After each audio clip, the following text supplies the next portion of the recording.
ನಮಸ್ಕಾರ ಸ್ನೇಹಿತರೆ, ಮನಿ ಟಾಕ್ಸ್ ಕನ್ನಡದ ಮತ್ತೊಂದು ವಿಶೇಷ ಸಂಚಿಕೆಗೆ ನಿಮಗೆಲ್ಲ ಆತ್ಮೀಯ ಸ್ವಾಗತ. ಸ್ನೇಹಿತರೆ, ಕರ್ನಾಟಕ ದೇಶದಲ್ಲೇ ವೇಗವಾಗಿ ಬೆಳೀತಾ ಇರೋ ರಾಜ್ಯ. ಐಟಿ-ಬಿಟಿ ಸ್ಟಾರ್ಟ್ಅಪ್ಗಳಿಂದ ಹಿಡಿದು ರಿಯಲ್ ಎಸ್ಟೇಟ್ವರೆಗೆ ನಮ್ಮ ರಾಜ್ಯ ನಂಬರ್ 1 ಸ್ಥಾನದಲ್ಲಿದೆ. ಆದರೆ ಇದೇ ಕರ್ನಾಟಕದ ಒಂದು ಭಾಗ ಮಾತ್ರ ದಿನದಿಂದ ದಿನಕ್ಕೆ ಪಾತಾಳಕ್ಕೆ ಕುಸಿತಾ ಇದೆ. ಹೌದು ಸ್ನೇಹಿತರೆ, ಇತ್ತೀಚೆಗೆ ಬಿಡುಗಡೆಯಾದ ಕರ್ನಾಟಕ ಆರ್ಥಿಕ ಸಮೀಕ್ಷೆ 2025-26ರ ವರದಿ ರಾಜ್ಯದ ಬೆಚ್ಚಿ ಬೀಳಿಸುವ ಸತ್ಯವೊಂದನ್ನು ಹೊರಹಾಕಿದೆ. ಒಂದು ಕಡೆ ಬೆಂಗಳೂರು ಅಭಿವೃದ್ಧಿಯ ಶಿಖರದಲ್ಲಿದ್ದರೆ, ಇನ್ನೊಂದು ಕಡೆ ಕಲ್ಯಾಣ ಕರ್ನಾಟಕ ಭಾಗ ಆರ್ಥಿಕವಾಗಿ ಅಕ್ಷರಶಃ ಸೊರಗಿ ಹೋಗಿದೆ. ಹಾಗಾದರೆ ಕರ್ನಾಟಕದ ಶ್ರೀಮಂತ ಜಿಲ್ಲೆಗಳು ಯಾವುದು?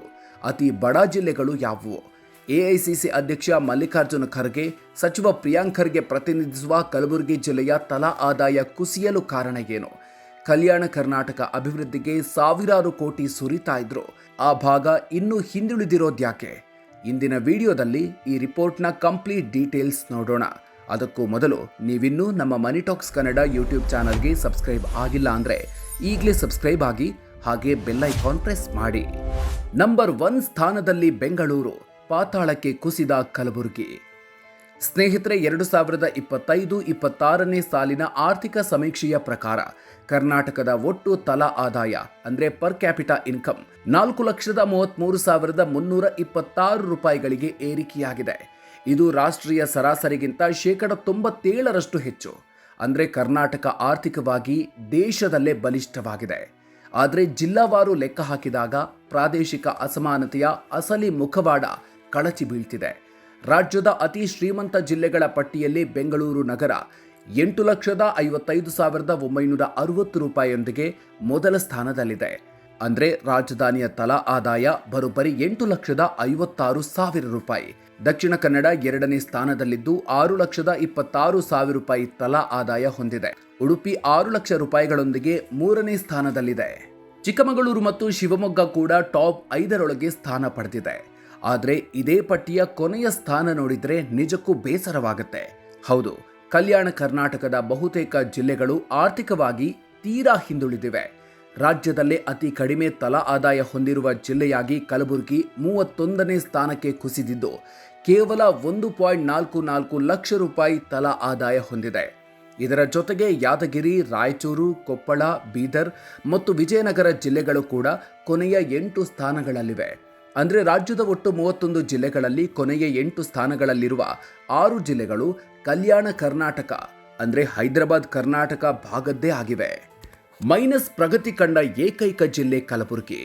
ಸ್ನೇಹಿತರೆ, ಬೇರೆಲ್ಲ ಜಿಲ್ಲೆಗಳ ಆದಾಯ ಸ್ವಲ್ಪ ಮಟ್ಟಿಗಾದರೂ ಏರಿಕೆಯಾಗಿದ್ರೆ, ಕಲಬುರಗಿ ಜಿಲ್ಲೆಯ ಆದಾಯ ಮಾತ್ರ ಹಿಂದಿನ ವರ್ಷಕ್ಕಿಂತ 928 ರೂಪಾಯಿಗಳಷ್ಟು ಕಡಿಮೆಯಾಗಿ ಋಣಾತ್ಮಕ ಪ್ರಗತಿ ಕಂಡಿದೆ.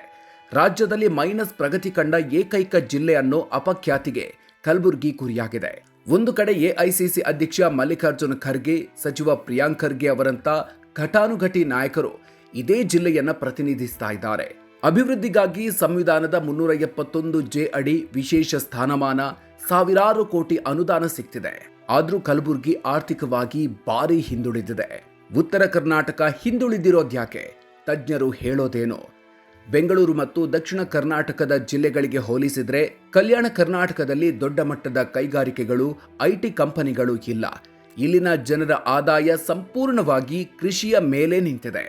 ಆದರೆ ಅತಿವೃಷ್ಟಿ, ಅನಾವೃಷ್ಟಿ ಮತ್ತು ಮಾನ್ಸೂನ್ ವೈಫಲ್ಯದಿಂದಾಗಿ ಕೃಷಿ ವಲಯದ ಆದಾಯ 22.8ರಿಂದ 13.1ಕ್ಕೆ ಕುಸಿದಿದೆ. ಅಷ್ಟೇ ಅಲ್ಲ, ವಿಪರೀತ ಬಿಸಿಲಿನಿಂದಾಗಿ ಕಾರ್ಮಿಕರು ಕೆಲಸ ಮಾಡೋದಕ್ಕೆ ಸಾಧ್ಯವಾಗ್ತಿಲ್ಲ. ಪ್ರವಾಸೋದ್ಯಮ ಮತ್ತು ಸೇವಾ ವಲಯವು ಇಲ್ಲಿ ಹೇಳಿಕೊಳ್ಳುವಷ್ಟು ಅಭಿವೃದ್ಧಿಯಾಗಿಲ್ಲ. ಇದೇ ಕಾರಣಕ್ಕೆ ಯುವಕರು ಕೆಲಸ ಅರಸಿ ಬೆಂಗಳೂರು, ಹೈದರಾಬಾದ್, ಮಹಾರಾಷ್ಟ್ರದತ್ತ ಗುಳೆ ಹೋಗ್ತಿದ್ದಾರೆ ಅಂತ ಆರ್ಥಿಕ ತಜ್ಞರು ವಿಶ್ಲೇಷಿಸಿದ್ದಾರೆ. ಇದಕ್ಕೆ ಪರಿಹಾರ ಏನು? ಸರ್ಕಾರದ ಮುಂದಿನ ಹೆಜ್ಜೆಗಳೇನು? ಈ ಆರ್ಥಿಕ ಅಸಮಾನತೆಯನ್ನು ಹೋಗಲಾಡಿಸಲು ಕಲ್ಯಾಣ ಕರ್ನಾಟಕ ಅಭಿವೃದ್ಧಿ ಮಂಡಳಿಗೆ ಈ ಬಜೆಟ್ನಲ್ಲಿ 5,000 ಕೋಟಿ ರೂಪಾಯಿ ಮೀಸಲಿಡಲಾಗಿದೆ.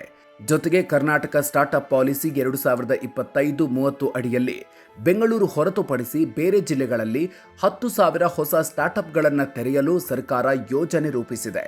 ಕಲಬುರಗಿಯಲ್ಲಿ ಪಿಎಂ ಮಿತ್ರ ಮೆಗಾ ಟೆಕ್ಸ್ಟೈಲ್ ಪಾರ್ಕ್ ತಲೆ ಎತ್ತಲಿದ್ದು, ಇದರಿಂದ ಸಾವಿರಾರು ಉದ್ಯೋಗ ಸೃಷ್ಟಿಯಾಗುವ ನಿರೀಕ್ಷೆ ಇದೆ.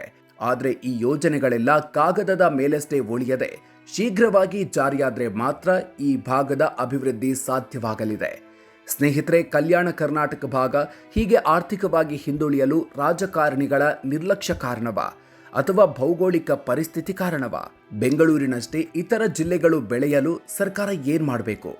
ನಿಮ್ಮ ಅಭಿಪ್ರಾಯವನ್ನ ಕಾಮೆಂಟ್ ಮಾಡಿ ತಿಳಿಸಿ. ಈ ಮಾಹಿತಿ ಇಷ್ಟ ಆಗಿದ್ರೆ ವಿಡಿಯೋನ ಲೈಕ್ ಮಾಡಿ, ಕಲ್ಯಾಣ ಕರ್ನಾಟಕದ ನಿಮ್ಮ ಸ್ನೇಹಿತರ ಜೊತೆಗೆ ತಪ್ಪದೇ ಶೇರ್ ಮಾಡಿ. ಇಂಥ ಇಂಟ್ರೆಸ್ಟಿಂಗ್ ಸುದ್ದಿಗಳಿಗಾಗಿ ಮರೆಯದೆ ಮನಿ ಟಾಕ್ಸ್ ಕನ್ನಡಕ್ಕೆ ಸಬ್ಸ್ಕ್ರೈಬ್ ಆಗಿ. ಮುಂದಿನ ವಿಡಿಯೋದಲ್ಲಿ ಮತ್ತೆ ಸಿಗೋಣ. ಅಲ್ಲಿವರೆಗೂ ನಮಸ್ಕಾರ.